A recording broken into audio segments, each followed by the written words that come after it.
Alô, participante do Pensar Contabilidade.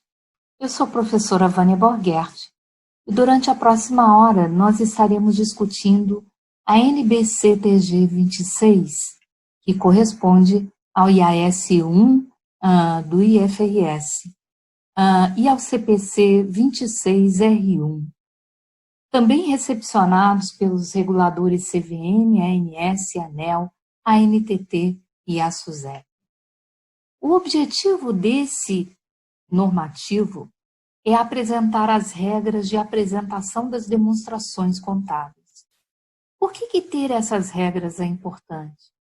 Porque quando as demonstrações contábeis são padronizadas, uma empresa consegue comparar o seu desempenho de um período para o outro, porque eles foram levantados pelos mesmos critérios, e é possível também você fazer comparações entre o desempenho da empresa e desempenho de outras empresas no mesmo mercado, no mesmo segmento. E isso é algo que é muito válido. O alcance desse CPC 26, que é a NBC-TG 26 também, são todas as demonstrações contábeis e todos os CPCs. Quando existe um tratamento diferenciado por ser um assunto específico, por exemplo, o CPC 48, que vai tratar de instrumentos financeiros, vai ter regras específicas para a apresentação de informação sobre instrumento financeiro.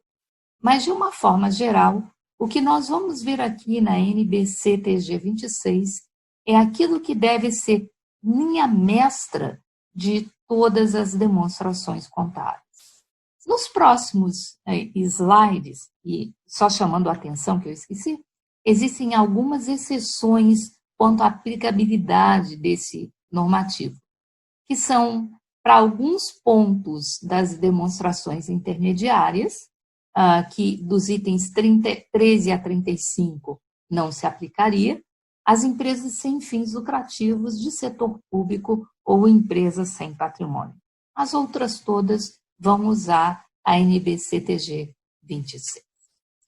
Os próximos slides, eles vão trazer uma série de definições que estão na norma, mas, na verdade, são objetos de exposição e debate na palestra do CPC 00, a estrutura conceitual básica da contabilidade.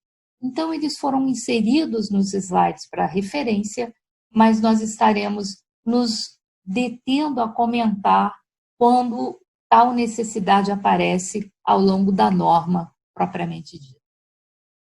No item 9, ele vai especificar para que serve uma demonstração contábil. A demonstração contábil serve para um propósito que é completamente consolidado: consubstanciar o processo de tomada de decisão. Contabilidade e informação contábil é ferramenta de gestão. Para um investidor que quer tomar uma decisão de investimento, para um fornecedor que quer saber se vende a prazo ou a crédito para uma empresa, para um cliente que quer saber se aquela empresa é sólida o suficiente para contratá-la para o serviço que ele está necessitando, para o governo para verificar a adequação da relação da empresa em relação ao mercado, à sociedade e aos impostos que lhes são devidos, e por aí vai. A informação contábil, ela é base para o processo de decisão. E aí muitos dizem assim, menos para as decisões financeiras. Eu diria até mesmo para as decisões financeiras, porque se você vai fazer um fluxo de caixa para projetar uma demonstração para poder trazer a valor presente, encontrar uma oportunidade de investimento viável ou não, se aquela informação que você usou para fazer as suas projeções e chegar à sua conclusão não tem respaldo diante da realidade contábil daquela empresa, aquela informação não será útil para quem está tomando decisão. Para que a informação contábil possa cumprir o seu objetivo de mostrar e de proporcionar informação útil para a tomada de decisão, ela tem que seguir os critérios esperados. Mas só antes da gente falar um pouquinho deles, ah, num processo de decisão, você pode usar duas bases para o processo decisório. Ou uma decisão, ela vai usar uma base intuitiva. Eu acho que que vai chover, então vou levar um guarda-chuva. Ou, eu acho que eu vou precisar de mais dinheiro do que eu tenho na carteira, então vou passar numa cabine antes de ir para a loja que eu vou fazer compras, e por aí vai. Ou você toma decisões racionais. Ao contrário da decisão intuitiva, que é muito subjetiva, e às vezes, sobre o mesmo aspecto, uma pessoa vai decidir A e a outra vai decidir B. Na decisão racional, você tem, na verdade, uma base decisória fundamentada em documentos, em estudos, em pesquisas, em evidências. E é nesse sentido que a contabilidade é uma ferramenta de gestão, porque ela fornece informação evidenciável, segura, confiável sobre a situação patrimonial e a capacidade da empresa de entregar seus objetivos de uma forma eficaz para consubstanciar aqueles que não têm acesso à informação privada da empresa, que dependem então dos relatórios contábeis que ela divulgam para poder consubstanciar a decisão que precisam tomar.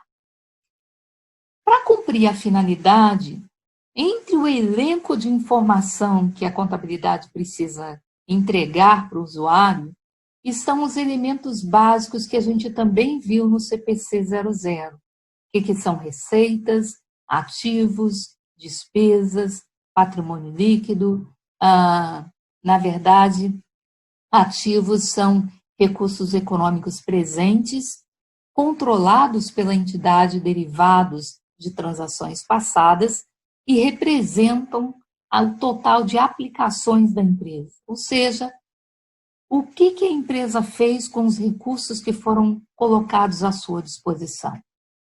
Já os passivos representam a fonte desses recursos usados para a aplicação, que são oriundas não dos acionistas das empresas, mas de transações com terceiros. Obrigações, então, presentes, que precisam, num determinado momento do tempo, serem liquidadas. Então, elas demandam uma necessidade de transferir recurso econômico e elas derivam de transações passadas. Na verdade, conceitos que a gente já viu lá no CPC 00.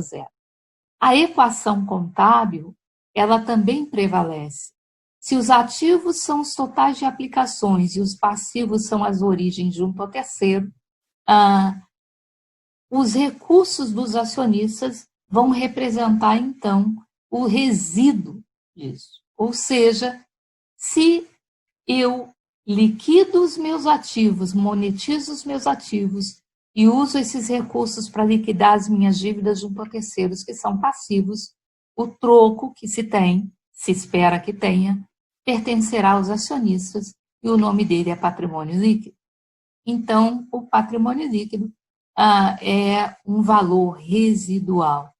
Onde que eu vou reconhecer esses elementos patrimoniais de ativos, passivos e patrimônio líquido? Na demonstração contábil do balanço patrimonial. A equação contábil nos leva a algumas conclusões bem interessantes. Ativos, então, que é o total da minha aplicação menos passivos, são iguais ao patrimônio líquido.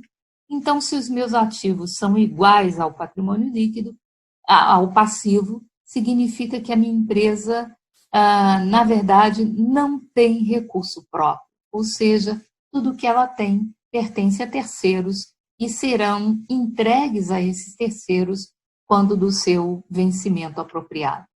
Se ativo é maior do que passivo, então, se a empresa monetiza todos os seus bens e direitos e usa isso para liquidar suas dívidas, haverá um troco e esse troco pertence ao acionista.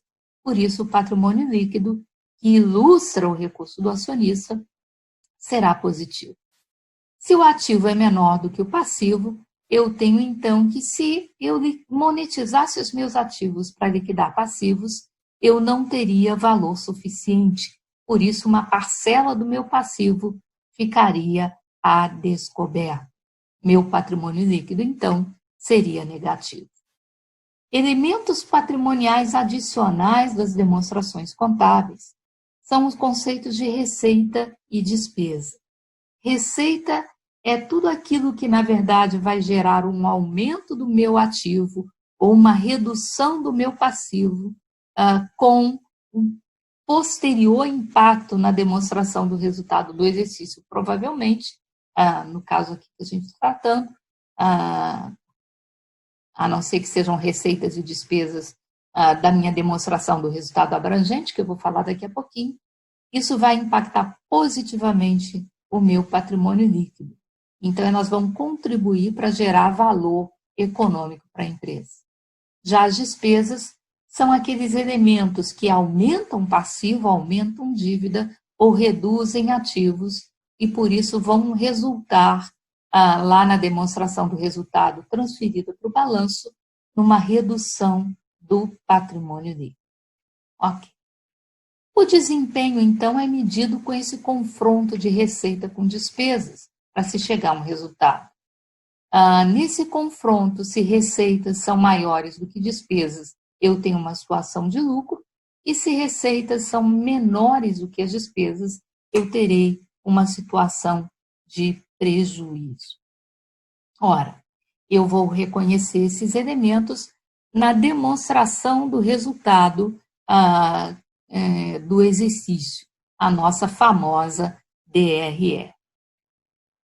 Bom, se receitas são iguais a despesas, significa que a empresa consumiu ao longo do seu desempenho, do seu período de apuração, todas as receitas que lhe foram proporcionadas.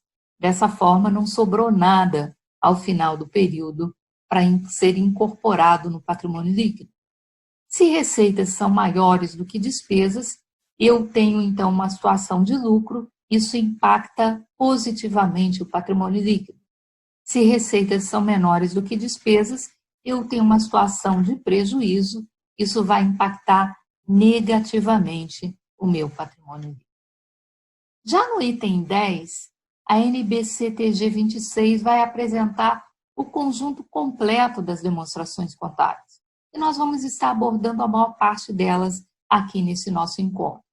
O balanço patrimonial, as demonstrações, a demonstração do resultado do exercício, a demonstração do fluxo de caixa, que é objeto de outra palestra, a demonstração de mutação do patrimônio líquido, a demonstração do resultado abrangente, as notas explicativas e a demonstração do valor adicionado, que no Brasil é exigida pela Lei 11.638, mas não são incorporadas no conjunto de demonstrações requeridas do IFRS. Adicionalmente, não podemos desmerecer, vamos falar mais adiante, do relatório da administração da empresa, que no Brasil precisa ser bem ampliado, bem melhorado, mas é uma peça extremamente rica para consolidar a análise e a interpretação das demonstrações contábeis. Infelizmente, a gente vê muita empresa que elabora o relatório de administração pura e simplesmente fazendo um recorte e cola daquele apresentado no período anterior. Mas um dia chegaremos lá. De qualquer forma, as demonstrações contábeis precisam ser apresentadas de forma comparativa. Quando aquele item patrimonial tem um CPC específico, ele prevalece em relação ao que está no CPC 26, como a gente já falou, e todas as demonstrações contábeis estão em igualdade de importância. É isso que o CPC fala no número 10. Ou seja, eu não posso dizer assim, vou fazer só o balanço patrimonial e deixa o fluxo de caixa e DRE para lá. Não, na verdade, o conjunto completo das demonstrações só está completo se todas as demonstrações estão lá e todas são importantes. Em termos de critérios gerais, o CPC vai estabelecer a necessidade de se cumprir aquelas mesmas condições já apresentadas no CPC 00. Então, no item 15, ele vai falar sobre a necessidade de representação fidedigna, 16 e 17 da declaração de conformidade, no item 18 das políticas contábeis, a informação adicional necessária que tem que ser apresentada, ou seja, a empresa não pode usar como desculpa de que o CPC não exigia especificamente aquele ponto para poder esconder algo relevante que aconteceu dentro do seu âmbito de operação. Se é relevante, precisa ser mostrado. E nos itens 19 a 23, ele vai dizer quando que o oposto acontece, ou seja, os CPCs todo, o IFRS, na verdade, tem como objetivo tornar a realidade da empresa conhecida para o mercado. Se alguma norma IFRS, ao invés de cumprir esse objetivo, ele, quando aplicado, viria a distorcer a informação sobre a empresa, aquela norma IFRS não se aplica a essa empresa. É isso que os números 19 e 23 vão assegurar, mas vão estabelecer os critérios que a empresa precisa seguir para poder não utilizar demonstrar aquela norma específica que lhe causaria problema. E, além de obedecer a esses critérios, no item 24 ele vai ter que apresentar evidências e disclosure de por que esses critérios não são factíveis. Como elementos ainda, ele vai abordar a necessidade da continuidade, ou seja, isso não muda no CPC 26, a empresa precisa ainda partir do pressuposto que o negócio vai continuar a existir ao longo do tempo ao elaborar suas demonstrações contábeis. É isso que um usuário externo tem o direito de encontrar quando abre uma demonstração contábil. Se isso não é verdade, a empresa tem que atestar, dar conhecimento de que a continuidade da empresa está sob risco. O regime de competência é outro pressuposto básico que se aplica de uma forma generalizada a todos os CPCs, com exceção à demonstração do fluxo de caixa, que é objeto do CPC 03. Em materialidade e agregação, o CPC vai falar do item 29 a 31, algo bem importante, que uma empresa vai poder agrupar itens semelhantes. O que é isso? Eu não preciso ter uma linha no meu balanço para cada cadeira que a minha empresa tem. Os itens de natureza semelhantes, eles serão agrupados e mostrados de forma conjunta. Mas, por um outro lado, se o item não é material o suficiente, ele pode e deve ser agregado com outros itens. Então, uma cadeira, de forma isolada, ela não é material. Daí a razão para ela ser agrupada e mostrada com os outros itens. Agora, uma outra coisa que esse item de materialidade e agregação me informa é que, então vamos simplificar a demonstração para ela não ficar com muitas linhas. Então, eu vou dizer que eu tenho caixa, que eu tenho estoques e que eu tenho outros. Não, também não pode ser assim. Porque cada classe material precisa ser segregada para que alguém que vá ler a demonstração contábil possa ter um real juízo sobre como anda a situação da empresa. Então, eu tenho que, por exemplo, separar o que é investimento do que é imobilizado, apesar dos dois fatores serem itens não circulantes da demonstração contábil. Eu preciso separar o que é realizável a longo prazo do que é, por exemplo, circulante dentro do meu estoque. Se eu tenho estoques que podem se realizar num prazo de 12 meses, eles serão ativos circulantes. Mas se eles vão se realizar num período superior, eles estarão em outra linha, ou seja, segregados, apesar de terem a mesma natureza. É isso que esse item aqui está falando. a empresa não pode usar esses itens acima como desculpas para ocultar informação, né? Usa lá o diversos e joga tudo aquilo que você não quer que ninguém veja. Não funciona assim na contabilidade. A empresa não estaria sendo transparente. Então, isso também não é permitido.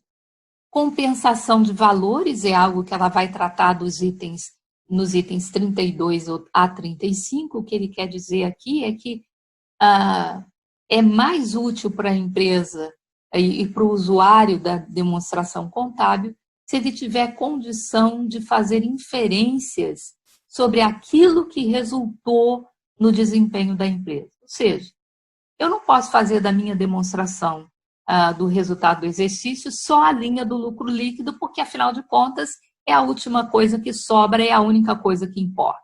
Não. O mercado é importante saber quanto foi a receita original, quanto que ele deduziu de custo, quanto que ele deduziu de despesa administrativa, quanto que eram as despesas de vendas e quanto que eram as receitas financeiras e as despesas financeiras. Ou seja, eu não posso pura e simplesmente usar a simplificação como desculpa para omitir dados relevantes que fazem diferença na hora da análise do balanço. A frequência de apresentação está no item 36, é pelo menos 1 ano, e sempre a informação deve ser apresentada de forma comparativa. Os itens 40 a 44 vão falar sobre o que acontece quando a empresa muda a sua política de contabilização. Ela deve, na verdade, levar em consideração o CPC 23. Mas, se a alteração não é material o suficiente, a alteração da política não gerou um efeito material o suficiente, ela não precisa, na verdade, enveredar em grandes esforços de divulgação daquela mudança que não afetou nada de representativo na empresa.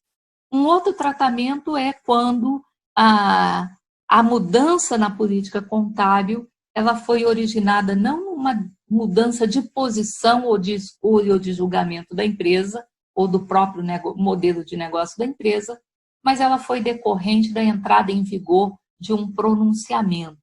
Vejam, quando esse é o caso, as demonstrações contábeis da minha empresa vão continuar a ser incomparáveis com as demonstrações das outras empresas, porque aquela norma que entrou em vigor naquele momento não entrou só para a minha empresa, mas para todas as empresas daquele segmento. Então, a comparabilidade fica preservada. Isso está no itens 40 a 44. A prima irmã desse item é a necessidade de você garantir a consistência. As políticas contábeis não são camisas de força que uma empresa não possa mudar, mas ela também não pode, a cada período, mudar a sua política de contabilização, porque essa política perderia credibilidade junto ao mercado, além de afetar, de impedir a comparação da empresa com seus pares no futuro e com ela mesma. Então, ela tem que seguir os itens 45 e 46 toda vez que houver alguma questão relacionada à consistência. E sempre observando o CPC 23. Os itens 49 a 53 vão tratar da identificação básica da demonstração contábil. O nome da empresa, o nome da demonstração, se é individual, consolidada, qual é a data do encerramento ou o período de apuração que está se usando, a moeda e o nível de arredondamento utilizado. Passando essa parte mais conceitual, entramos agora um pouquinho nas demonstrações contábeis propriamente ditas. Na verdade, o nosso balanço patrimonial ele é dividido ainda no lado esquerdo os ativos ou aplicações de recurso que a gente tratou ainda agora, divididos em circulante e não circulante, e o não circulante será subdividido em realizável a longo prazo, investimento, imobilizado e intangível. Essa subdivisão, gente, ela é na verdade, muito mais uma questão de facilitação da análise e do estudo da teoria do que uma divisão de fato. Se você olhar os balanços em IFRS, de uma forma geral, você não tem subdivisões e classificações no lado do ativo. Nós estaremos usando isso de uma forma muito mais didática. Por enquanto, me aguarde, a gente vai falar no finalzinho sobre o que o IFRS está preparando por aí de mudança nessa estrutura. Já no lado das minhas origens, o passivo também vai se dividir em passivo circulante e não circulante, e o valor residual do patrimônio líquido, como a gente já viu. Então, aqui é só uma representação gráfica mais clara de como fica a estrutura formal de um balanço patrimonial, tal como estabelecido hoje pela NBC-TG 26RU. O número 54 vai trazer um conjunto de contas a serem utilizadas na apuração do balanço patrimonial. Não são exaustivas, a empresa pode adicionar outras contas se necessário, e não são checklist. Se eu tenho saldo zero, eu não vou colocar uma linha de ativos biológicos no meu balanço patrimonial. Nos números 55 a 57, ele vai falar sobre algo extremamente interessante, que é a questão de subtotais. Vamos abordar isso com mais detalhes daqui a pouco, mas o IFRS ele não proíbe a inclusão de cabeçalhos e de subtotais, tanto é que nós ainda temos muitos segmentos e muitas empresas que o fazem, não por estar de acordo com o IFRS, ou por estar requerido pelo IFRS, e aí você, então, quebra um pouquinho a comparabilidade, porque algumas empresas fazem e outras não fazem, mas quem não faz, para fins de análise de balanço, vai ter que dividir as contas patrimoniais em grupos, como a gente vai falar daqui a pouquinho. Então, por isso está sendo estudado no IFRS e vamos tratar mais adiante. Uma coisa interessante que ele fala no item 53 é a questão dos impostos diferidos. Os impostos diferidos, quando tem expectativa de realização nos próximos 12 meses, eles são apresentados como ativos circulantes. Mas o que ele diz aqui no item 56 é que na situação em que a entidade apresente separadamente ativos e passivos circulantes e não circulantes, os impostos diferidos, ativos e passivos, devem ser classificados como não circulante. Ficou cortado aqui. Então, por favor, você depois complete no seu arquivo, quando você baixar. A informação, então, tem que ser comparativa, já falamos sobre isso, está no item 57. Ela deve ser apresentada em função da natureza ou da função. Então, por exemplo, vamos pegar como exemplo a conta provisão para devedores duvidosos. A provisão para devedores duvidosos é uma conta de natureza credora, né? Pela natureza credora, ela provavelmente seria alocada no lado direito do balanço patrimonial junto com os passivos, que têm natureza credora tal como ela. Só que, se nós usamos não a classificação por natureza, mas a classificação por função, qual é a função dessa conta? É dar uma informação mais fidedigna sobre aquilo que, na efetividade, as empresas têm expectativa de receber dos seus clientes. Então, por isso, a conta provisão para devedores duvidosos, ao invés de ser classificada no lado do passivo, no lado direito do balanço patrimonial, ela vem para o lado esquerdo, reduzindo a conta de créditos a receber, para que eu possa ter a estimativa de um valor líquido a receber do cliente quando estou analisando a empresa. Ela precisa apresentar divulgações separadas de natureza versus liquidez, das funções dos ativos, dos montantes, naturezas e prazos dos passivos. Um outro critério interessante que o CPC 26 vem trazer para a gente é o que está no item 59. Por exemplo, o que ele está querendo dizer aqui? Imagine que você está olhando o grupo dos investimentos da empresa. Quando você usa para o grupo investimentos, você pode pensar assim, eu tenho participações societárias, ponto, soma tudo isso, bota num cesto e divulga para o mercado. Só que algumas dessas participações societárias são avaliadas por método de equivalência patrimonial, outras são avaliadas por custo histórico, outras são avaliadas pelo valor justo, ou seja, quando os critérios de mensuração são diferentes, você precisa dar abertura desses grupamentos para que quem vai estar analisando a sua empresa possa ter condição de fazer projeções futuras e interpretações sobre a posição financeira da empresa. A divisão de circulante e não circulante é algo muito importante para o IFRS e muito importante para o CPC 26.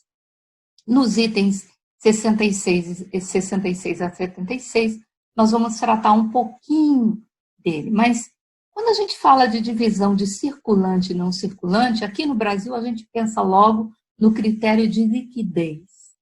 A liquidez é um dos fatores, mas veja, na redação aqui do item 60, o CPC fala assim, a entidade deve apresentar ativos circulantes e não circulantes, passivos circulantes e não circulantes, em grupos de contas separados no balanço patrimonial, exceto quando a apresentação por liquidez se tornar uma informação mais relevante. Opa! Então, pelo que você depreende aqui, circulante e não circulante, prevalecendo como critério de classificação pelo CPC 26, implica em que isso não é sinônimo de apresentação por ordem de liquidez. Vamos ver um pouquinho mais de detalhe para entender isso aqui.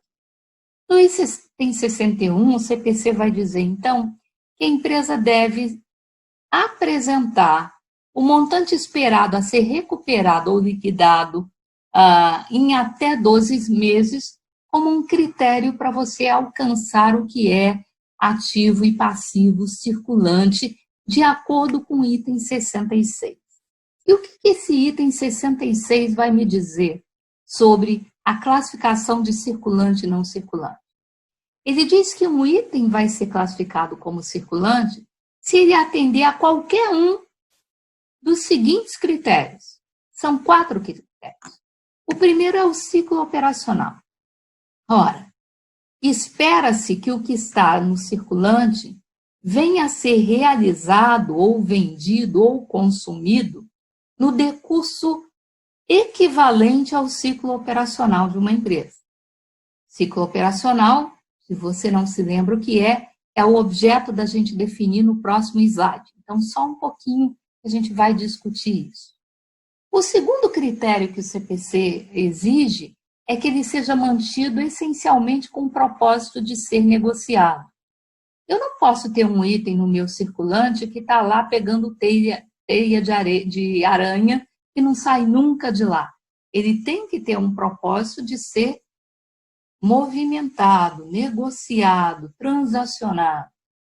O prazo de realização para essa movimentação espera que seja dentro de um período de até 12 meses a partir da data do balanço.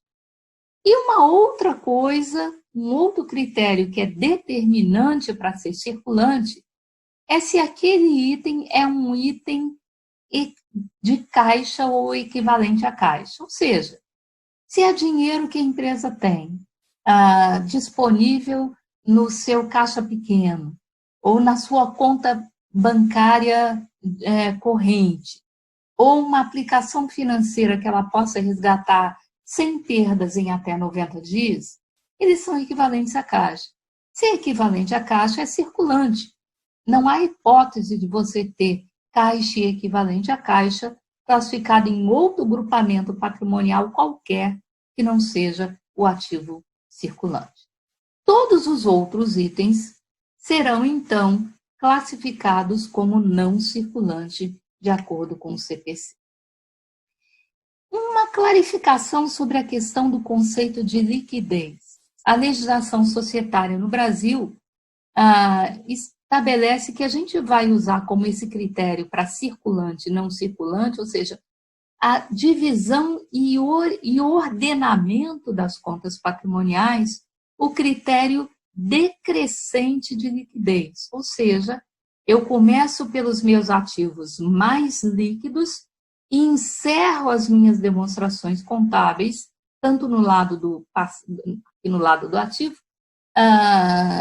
com os itens menos líquidos. No lado do passivo, eu começo com aqueles exigíveis a mais curto prazo e termino com aqueles que, teoricamente, não têm fator de exigibilidade conhecida, que é o patrimônio líquido. Mas esse é um critério que é praticado aqui no Brasil. Se você pegar uma demonstração contábil, por exemplo, de uma empresa da Espanha, lá eles vão apresentar o ordenamento dos elementos patrimoniais em ordem, na verdade, crescente de liquidez. Eles começam o ativo com os intangíveis e terminam lá embaixo com o caixa. Isso faz diferença para o IFRS, ou seja, o Brasil, ao colocar a ordem inversa, ele está burlando o IFRS? Não, porque o que importa para o IFRS é que o critério de ordenamento das contas aconteça. Se você apresenta o resultado desse ordenamento de cima para baixo ou de baixo para cima, não vai mudar o valor das contas ou o valor dos grupamentos quando você vai analisar a demonstração contábil. Então, está tudo bem. Mas para ficar melhor ainda, eu queria que você pensasse um pouquinho sobre o que é o conceito de liquidez. Se você pergunta para o aluno na sua sala de aula o que é um ativo líquido, ele vai dizer, professor, isso eu sei. Um ativo líquido é aquele que pode ser rapidamente convertido em dinheiro. Meus amigos, essa informação é insuficiente, porque, na verdade, todo ativo pode ser convertido rapidamente em dinheiro. Se a sua faculdade quiser vender o campus dela hoje, ela vende. O propósito aí não é a velocidade de conversão, mas o que acontece é que quando eu quero vender um ativo não líquido de uma forma rápida, eu preciso renunciar a valor justo daquele ativo. Ou seja, eu tenho que dar um desconto para que quem vier a comprar possa me dar o dinheiro o mais rapidamente possível do que o que seria normal, dado a natureza e característica daquele ativo. Então, um ativo, ele é líquido quando ele pode rapidamente ser convertido em dinheiro, mas com preservação do seu valor justo. Finalmente, chegamos ao critério de ciclo operacional. O ciclo operacional é algo extremamente importante para o IFRS e é isso que o CPC 26 vai dizer no item 62.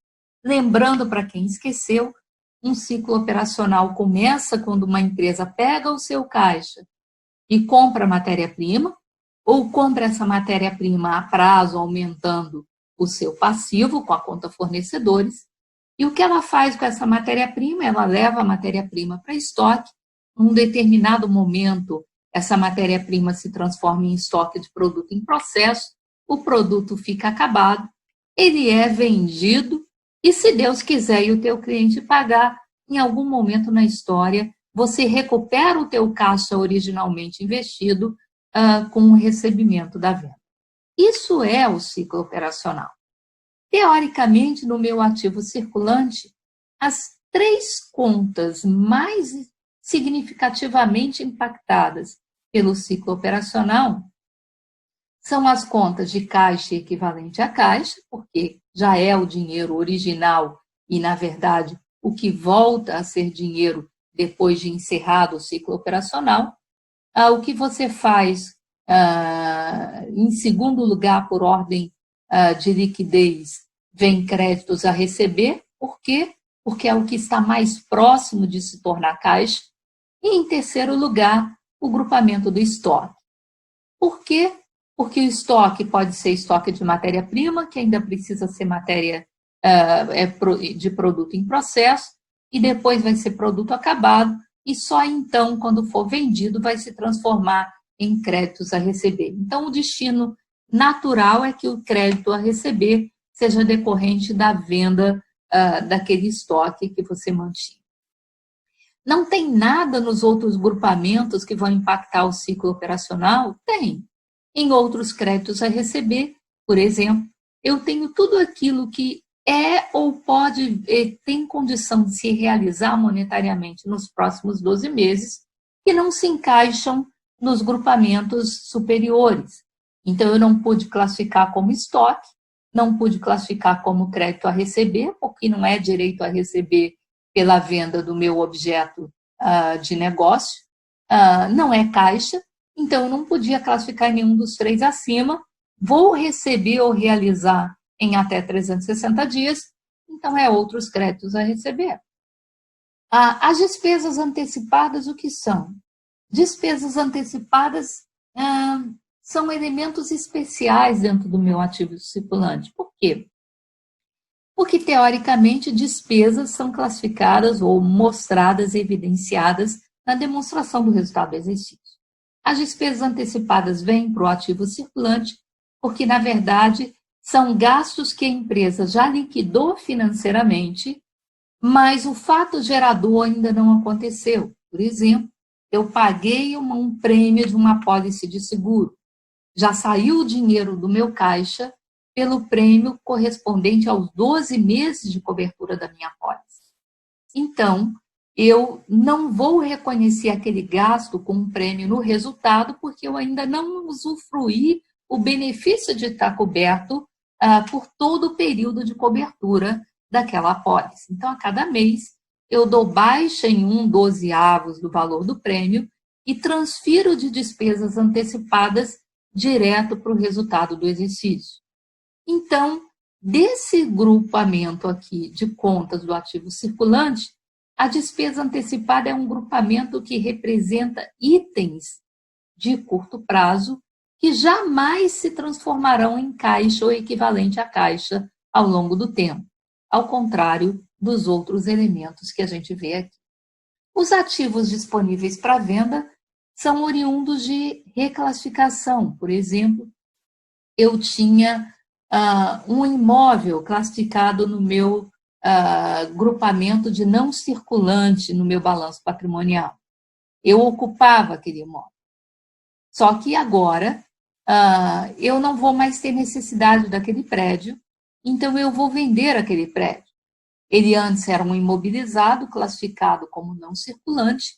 Agora, como eu tenho intenção de vender, o mercado está ativo e eu acho que vendo num prazo esperado de 12 meses, ele vem para ativos disponíveis para venda dentro do meu circulante, para que quem vai analisar a minha demonstração contábil não seja levado a tecer considerações equivocadas em função da reclassificação desse ativo.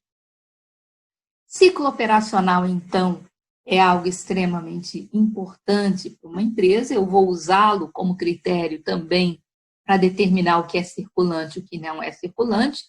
Por exemplo, imagine que você é um fabricante de camisas. O intervalo que você vai levar entre comprar a matéria-prima para fazer a camisa, vender a camisa já pronta e receber pela ela, provavelmente será inferior a 12 meses. Mas imagine que você seja não um fabricante de camisas, mas um fabricante de navios. O período entre você comprar uma matéria-prima para fazer um navio, fabricar um navio, entregar um navio e receber por um navio pode durar anos. Então, se eu usasse pura e simplesmente a questão de ciclo operacional sem levar isso em consideração, eu chegaria à conclusão que toda empresa que fabrica e vende camisa é mais líquida, mais capaz de gerar caixa do que uma empresa que fabrica navios. Isso não é verdade. Por isso, para empresas de ciclo operacional identificável, o critério para o circulante e não circulante é, na verdade, esse ciclo operacional que foi identificado. Ora, alguns setores não têm essa visão tão clara de ciclo operacional. Todos os outros que não têm, o que o CPC diz é que se eu não tenho uma condição de identificar o ciclo operacional com tranquilidade, eu vou usar o critério de 12 meses. Mas existem exceções. Por exemplo, no item 63, ele fala da exceção que são os bancos, por exemplo. Um banco, ele não tem um ciclo operacional tradicional de compra de matéria. Então, quem vai determinar os critérios são, na verdade, os reguladores e as entidades que regulamentam as operações desse tipo de instituição. Só que qualquer critério estabelecido, ele não pode, na verdade, entrar em confronto com aquilo que é o bom senso estabelecido na regra do CPC. Quando uma empresa tem muitas atividades, ela pode ter uma miscelânea de critérios aí se misturando.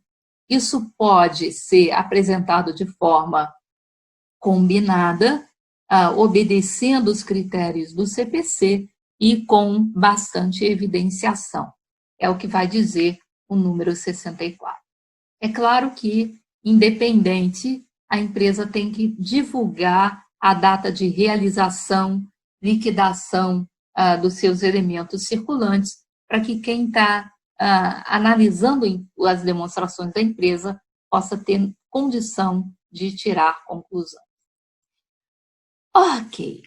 Bom,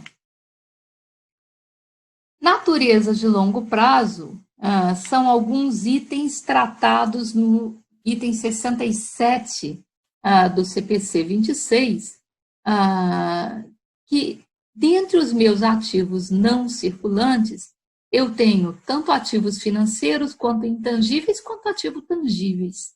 Eu tenho que olhar para cada uma dessa natureza, embora todas elas sejam de longo prazo, eu não posso fazer uma salada e usar um filtro único e apresentar tudo numa linha só.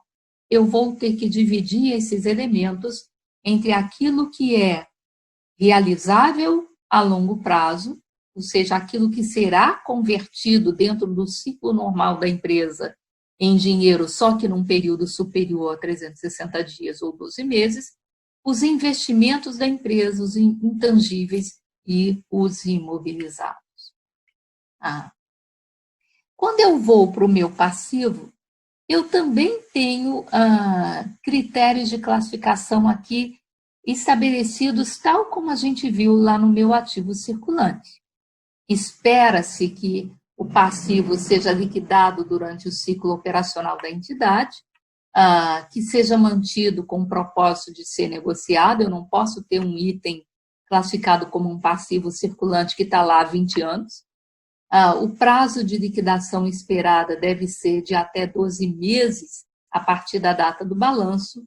E aqueles itens que a empresa pode determinar o seu diferimento sem consulta, sem necessidade de autorização de contrapartes, não serão classificados no passivo circulante, mas no não circulante.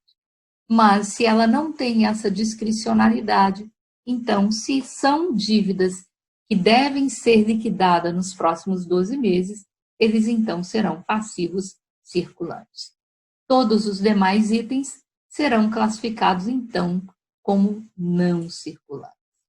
O ciclo operacional já vimos, tal como no ativo circulante existem critérios específicos para você observar a realização ou liquidação que estão estabelecidos no item 71, a questão do poder de financiar ou não financiar, que vai servir aquele item D, vai ser tratado no item 73. estou correndo um pouquinho porque o meu tempo está acabando. A questão de covenants, quando a empresa tem cláusulas contratuais que são quebradas na data do balanço, se ela não conseguiu renegociar com a contraparte aquela cláusula contratual, então toda a dívida tem que ser reclassificada para o passivo circulante, mas se ela conseguiu negociar aquela cláusula que ela rompeu no contrato ou ganhou mais tempo para poder se adequar àquela cláusula contratual, então ela pode manter aquela dívida originalmente não circulante como não circulante no passivo. Aqui nos itens 77 e 78 eu tenho aquilo que é exigido de ser apresentado em nota explicativa. Aqui também no 79, mostrando aqui não um checklist, gente, pelo amor de Deus, mas aquilo que, se existe e é relevante, precisa ser segregado nas notas explicativas do balanço. Reclassificações também vão ter que ser objetos de disclosure, separado, evidenciado dentro da NBC-TC TG26. Reclassificações aqui pode ser de um instrumento financeiro ou de um instrumento que impõe à entidade obrigações de entregar pro rata uma parte do seu PL, ou seja, ações. Então, se aquele critério não for cumprido, a empresa tem que me entregar cotas ou ações da empresa. O que o CPC exige é que tudo isso precisa ser divulgado para que os usuários da demonstração contábil possam ter acesso a essa informação. A demonstração do resultado do exercício e do resultado abrangente são tratados num único bloco. Ele vai dizer, então, que o total do resultado do período que a gente vai obter na DRE, somado ao total de outros resultados abrangentes que a gente vai ter na demonstração do resultado abrangente, vão formar o total abrangente do resultado do período. Pelo CPC, pelo IFRS, você pode mostrar os dois fatores numa única demonstração. Aqui no Brasil, o CPC pediu que isso fosse mostrado de forma separada. Então, você tem a DRE, que mostra o resultado do período dentro dos critérios de competência apurados, e você pode mostrar os resultados abrangentes numa demonstração à parte ou evidenciar isso dentro da DMPL, né? Então, de qualquer forma, você vai ter que segregar desse resultado, tanto o abrangente quanto o resultado do período, qual é a parcela que cabe ao acionista controlador e aquilo que é participação dos sócios minoritários, que hoje a gente chama de participação de não controladores. O item 82 vai mostrar os elementos que devem ser apresentados na demonstração do resultado e do resultado abrangente. É uma lista grande, mas não é um checklist, como a gente já falou. A questão de subtotais, que a gente ficou de ver com um pouquinho mais de critério. Quando que eu vou apresentar subtotais? Eu posso em qualquer momento? Não. Ele diz que eu vou apresentar subtotais quando a apresentação for relevante para um melhor entendimento do desempenho da entidade. Mas ele diz que o conteúdo dos subtotais deve ser por valores conhecidos e mensurados de acordo com o CPC. Ou seja, eu não posso calcular gerencialmente o valor de um ativo e, na hora dos subtotais, ao invés do valor contabilizado lá, eu vou colocar aqueles valores. Não, eu tenho que apurar de acordo com o CPC. A apresentação tem que ser clara e compreensível, consistente, e eu não posso dar destaque a esse resultado, a esse subtotal, mais do que eu dou ao próprio elemento patrimonial. Então, o que ele está dizendo aqui no destaque, no item 85A, é que o subtotal não pode ser exibido com mais destaque do que aqueles que são estabelecidos por norma dentro do CPC. Por exemplo, eu quero valorizar lá a minha informação do resultado de equivalência patrimonial naquele período e boto ele com letra dourada, com caixa 25, então todos os outros estão lá com caixinha com fonte 12 e cor 5. Não pode. Essa é a estrutura formal da demonstração do resultado. Se você seguir todos os critérios dessa seção da NBC 26, então, a receita líquida menos custo é resultado bruto. Para o IFRS, você já parte da receita líquida. A demonstrações por legislação societária ainda tem a receita bruta. Para o IFRS, esses fatores, a receita bruta é desnecessária, porque, na verdade, as vendas canceladas, os descontos concedidos e os impostos sobre vendas nunca foram, na verdade, resultados efetivos que a empresa vai poder usar segundo a sua discricionalidade. Ou são vendas que não vão se realizar, porque foram canceladas, ou descontos que nunca vão ser, então, entradas de caixa, porque foram renunciados, ou os impostos sobre vendas, que a empresa foi um mero recolhedor, quem paga é o cliente final, e ela vai repassar para esse cliente. No segundo bloco, nós temos os chamados elementos operacionais, despesas com vendas administrativas, a equivalência patrimonial, que vai formar, então, o resultado antes do efeito financeiro. Desse resultado, eu vou abater a receita, eu vou somar a receita e abater a despesa financeira para chegar no resultado antes de imposto de renda e contribuição social sobre o lucro. Desse resultado, eu retiro o imposto de renda e a contribuição sobre o lucro calculados de acordo com a legislação tributária e trago para cá para encerrar minha demonstração do resultado do exercício. Isso, na verdade, vai formar o bloco conhecido como o bloco de operações continuadas, ou seja, aquilo que a empresa desempenhou e tem toda a possibilidade de continuar a desempenhar no futuro. Isso é uma informação preciosíssima para quem vai fazer projeções tendo como base o desempenho da empresa. Depois eu tenho o último bloco da demonstração do resultado do exercício, que são as operações descontinuadas.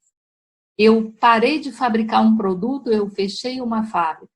Durante o ano, quanto daquele produto ou quanto do desempenho daquela fábrica, já abatido de todos os gastos necessários, eu tenho impactando o meu lucro do período. Eu já trago para cá, então, líquido de tributo, líquido de gastos, o valor que não será continuado, porque quem vai fazer projeção futura não vai contar com esse valor ao projetar o desempenho da minha empresa. O número 86 vai falar sobre os diversos fatores que têm que ser olhados, a necessidade de você ter outras rubricas, fazer projeções, se você pode ou não pode mudar nomenclaturas, a compensação de receitas e despesas, itens extraordinários, que é uma coisa que o IFRS é avesso, você não pode ter itens extraordinários classificados, mesmo que eles sejam não recorrentes, você não vai dizer que eles são extraordinários. Tudo isso vai formar o resultado líquido do período, apurado, então, na nossa demonstração do resultado do exercício. Já os itens que tratam especificamente de outros resultados abrangentes, eles estão no número 90 e 91, o critério para eu poder classificar um resultado abrangente. No 92 a 94, ele vai falar sobre reclassificações. Isso é uma coisa muito importante, né, nesse grupamento. Por quê? Porque alguns itens, quando os critérios são preenchidos, eles saem da demonstração de outros resultados abrangentes, ou saíam, e iam para a demonstração do resultado do exercício. Isso já não é mais verdade necessariamente para todos os itens, desde o CPC 48, que vai ser objeto de outra palestra, então a gente vai ver depois. Então, ele está tratando aqui exatamente dessas reclassificações, quando é que se reclassifica, quando não se reclassifica na 95 e na 96. Na 82A, ele vai colocar os critérios para você apresentar os valores que estão contabilizados nessas linhas, e aí chegamos na estrutura básica da demonstração do resultado abrangente, que é, na verdade, o lucro líquido que você apurou na demonstração do resultado do exercício, dividido entre o que pertence aos acionistas controladores e não controladores, e aí você vem no bloco não abrangente, que são os ajustes feitos, por exemplo, no ajuste a valor justo contra patrimônio líquido dos instrumentos financeiros, equivalência patrimonial sobre ganhos abrangentes em coligadas, os tributos relativos a essas operações, efeitos de reclassificações. Isso vai me dar o total do resultado abrangente total. Quanto disso pertence ao acionista, quanto pertence ao acionista minoritário. Aqui no itens 97 e 98, o que eu tenho que apresentar em notas explicativas? Ele, no 99, vai trazer exemplos da classificação por função e natureza, que a gente já falou. A classificação por natureza ela é mais simples, mas é menos relevante no momento da análise. Mas ela é muito importante para quem vai projetar resultados futuros para a empresa, então, por isso, ela sempre precisa ser apresentada.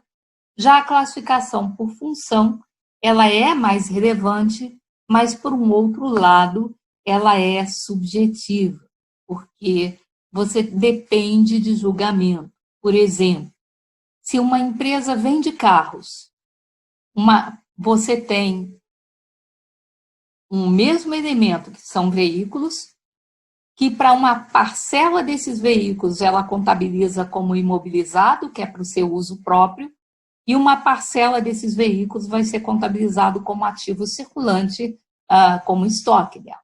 Então, você tem que ter uma olhada um pouquinho mais próxima para você não fazer uma salada de frutas nesse sentido aí.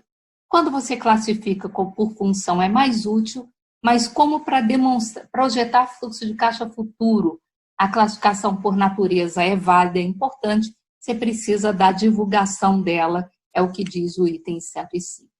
As outras são muito mais simples, nós estamos já esgotamos o nosso prazo aqui. A demonstração de mutação do patrimônio líquido não tem grandes diferenças que o CPC traz em relação àquilo que a legislação societária já estabelecia para a gente. Está estabelecido entre os itens 106 a 110, o que precisa ser divulgado em nota explicativa para essa demonstração. A demonstração do fluxo de caixa é objeto do CPC 03, então a NBC TG 26 não trata dela, e remete diretamente para o CPC 03,